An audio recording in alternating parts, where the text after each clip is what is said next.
Nah, bila tiga hal itu ada, maka ucapan Allahumma ghfirli zambi, ya Allah ampuni dosaku, itu ucapan yang bermanfaat yang diterima oleh Allah.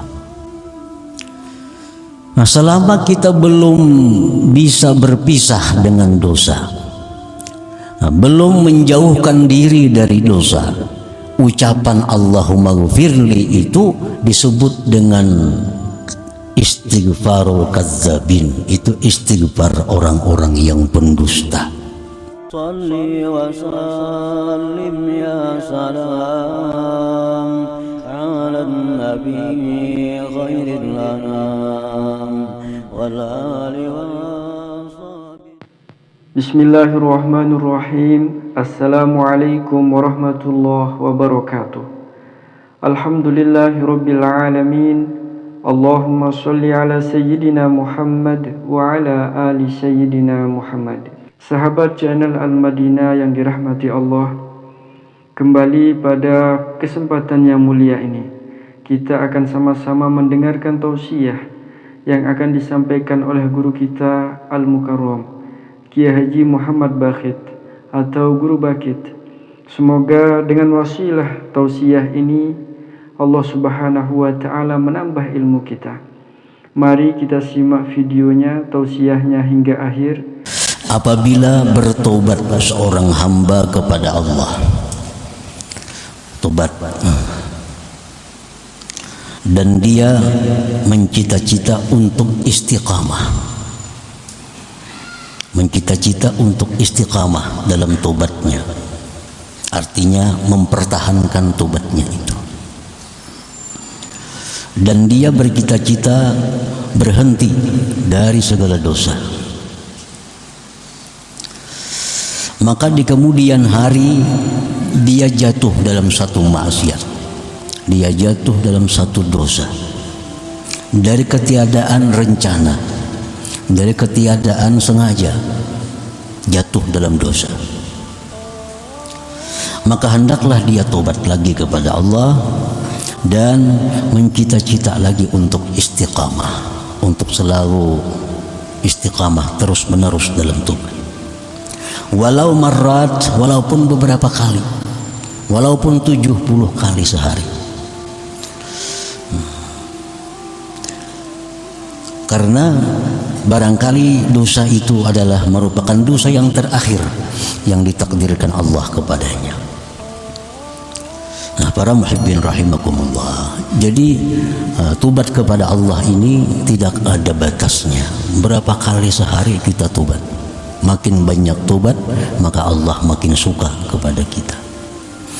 Nah, pagi hari habis salat subuh kita tobat kepada Allah, segala dosa kita pisahkan, kita hentikan, kita sesali, kita bercita-cita untuk tidak mengulang lagi. Nah, tobat kepada Allah dan berjanji bahwa istiqamah dalam tobat ini. Ternyata jam 8 pagi jatuh dalam dosa, entah melihat sesuatu yang dilarang Allah, mendengar sesuatu yang dilarang Allah, mengucap sesuatu yang dilarang Allah, jatuh dalam dosa. Nah, tobat lagi kepada Allah, tobat lagi dan berjanji lagi untuk istiqamah dalam tobat itu. Tahu-tahu jam 10 pagi dosa lagi. Nah, tobat lagi kepada Allah, bercita-cita lagi untuk istiqamah dalam tobat. Ternyata jam 12 melakukan dosa lagi, marat, berulang-ulang. Maka tobat lagi kepada Allah, bercita-citalah untuk meninggalkan segala dosa itu. Kenapa demikian? Kita selalu disuruh untuk tobat, karena siapa tahu itu dosa yang terakhir untuk kita. Siapa tahu dosa yang kita perbuat jam 12 ini dosa yang terakhir yang ditakdirkan Allah untuk kita. Nah, para muhibbin rahimakumullah, jadi artinya bahwa tobat itu jangan sampai menunggu, berbuat dosa di pagi hari ditunggu sampai habis asar tobat. Nah, jangan demikian. Begitu jatuh dalam dosa, tobat kepada Allah. Asyaitan qad yuwaswisu ilaih kun ala ya'sin minal istiqamah wa ala yakinin bi anna taubatak ghairu maqbulah. Fa khairun laka an ta'uda ila al-ma'siyah wa la tatuba ila Allah li'annahu la yuridu bikal khair. Syaitan ini kadang-kadang memberikan masukan kepada kita. Syaitan memberikan was-was kepada kita. Ujar syaitan, wahai fulan, kalau demikian jam 8 tobat, jam 9 melakukan dosa lagi. Tobat lagi jam 10 dosa lagi. Nah, kalau demikian ujar syaitan, engkau ini sudah tidak ada harapan lagi untuk istiqamah. Engkau sudah tidak ada harapan lagi untuk istiqamah, untuk lurus dalam tobat. Buktinya sejam melanggar, sejam tobat. 1 jam melanggar, tobat lagi. Itu ujar syaitan adalah bahwa engkau tidak ada harapan untuk istiqamah dalam tobat itu. Dan yakinlah engkau bahwa Allah tidak menerima tobat engkau itu. Nah, ini masukan syaitan kepada kita.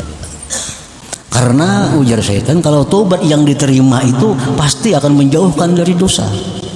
Nah, ini 1 jam tobat dosa, 1 jam tobat dosa. Ini bukti bahwa tobat engkau ditolak oleh Allah.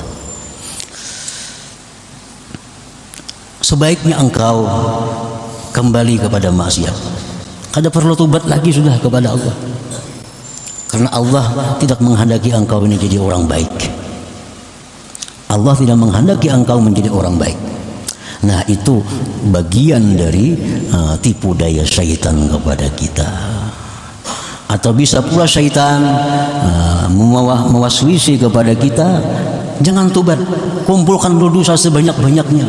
Jadi kita tobat sekalian. Nah, itu pun salah satu daripada godaan syaitan. Para muhibbin rahimakumullah. Nah, kalau syaitan sudah mewaswisi seperti itu di dalam hati kita, nah, syaitan sudah memberi masukan demikian dalam hati kita, falyaqul ilai, jawab syaitan tadi. La'alla dzalik akhiru dzambin qaddira alayya. Wahai syaitan, ini aku mesti tobat nih. Aku mesti tobat karena siapa tahu ini dosaku yang terakhir. Ini mungkin bisa jadi dosaku yang terakhir. Habis aku tobat ini mungkin bisa mati. Karena umur tidak ada yang tahu selain Allah. Nah, itu maksudnya faqad yakunu dzalik akhir dzambin qaddira alai. Wahai syaitan, aku mesti tobat. Nah, karena siapa tahu ini dosaku yang terakhir yang ditakdirkan Allah kepadaku.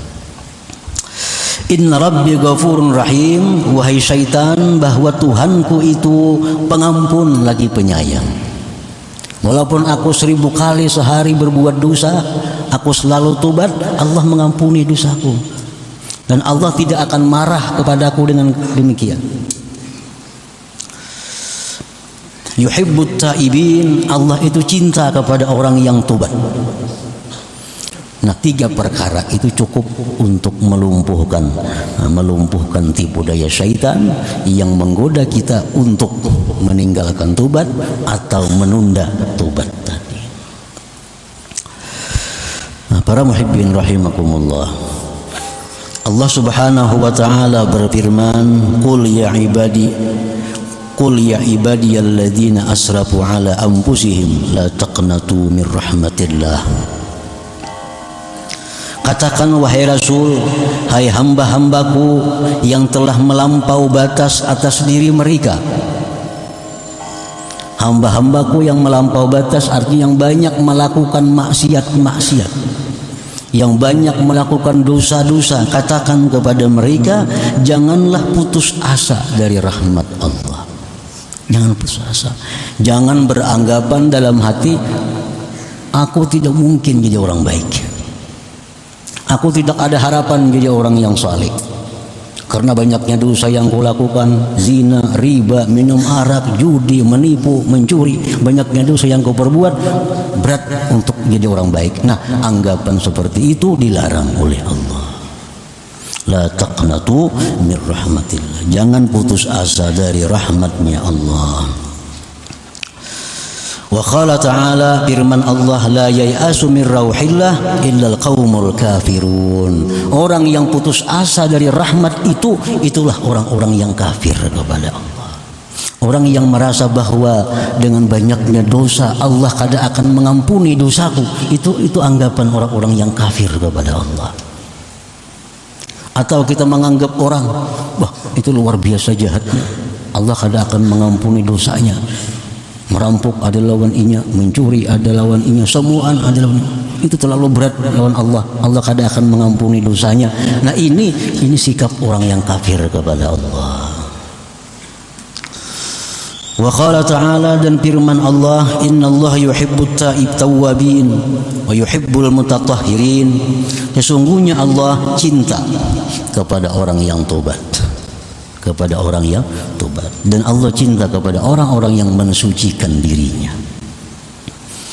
Nah, para muhibbin rahimakumullah, jadi ini ayat-ayat Allah memberikan harapan kepada manusia-manusia yang selama ini banyak melanggar hukum Allah, agar jangan ragu-ragu, jangan sedikit pun ada dalam hati untuk bertobat kepada Allah Subhanahu wa ta'ala.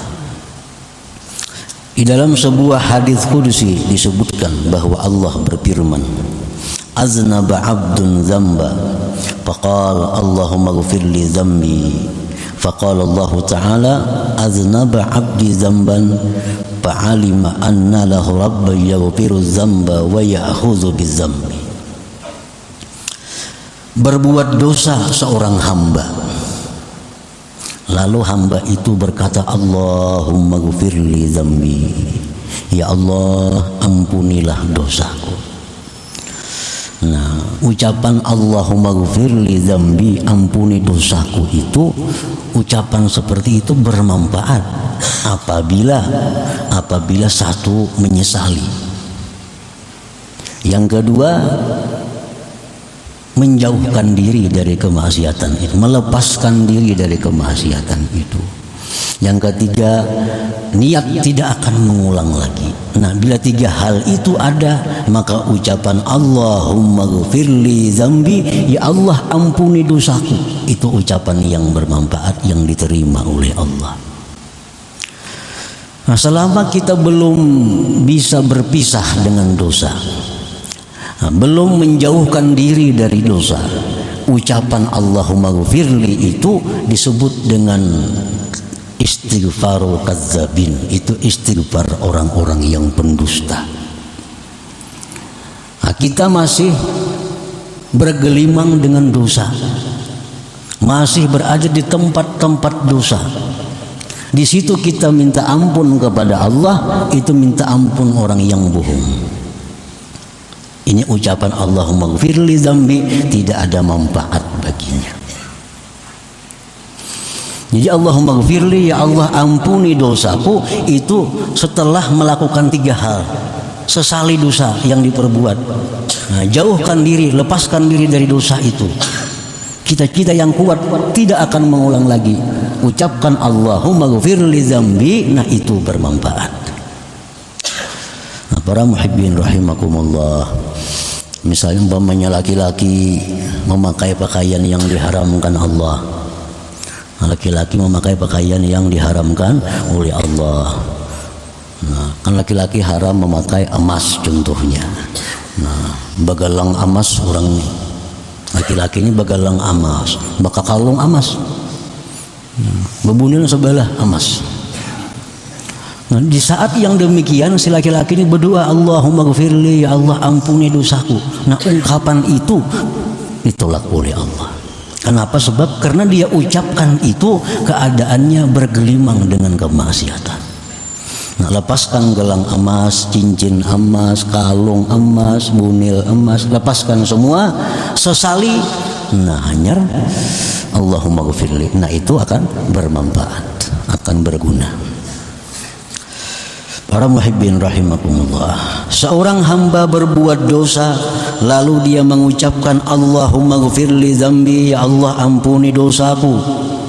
Allah menjawab, Allah berfirman, aznaba abdi, hambaku telah berbuat dosa. Hambaku telah berbuat dosa, dan dia mengetahui bahwa dia ada punya Tuhan yang mengampuni dosa dan yang bisa menyiksa dengan dosa. Salli wa sallim ya salam ala nabi khairil anam wal ali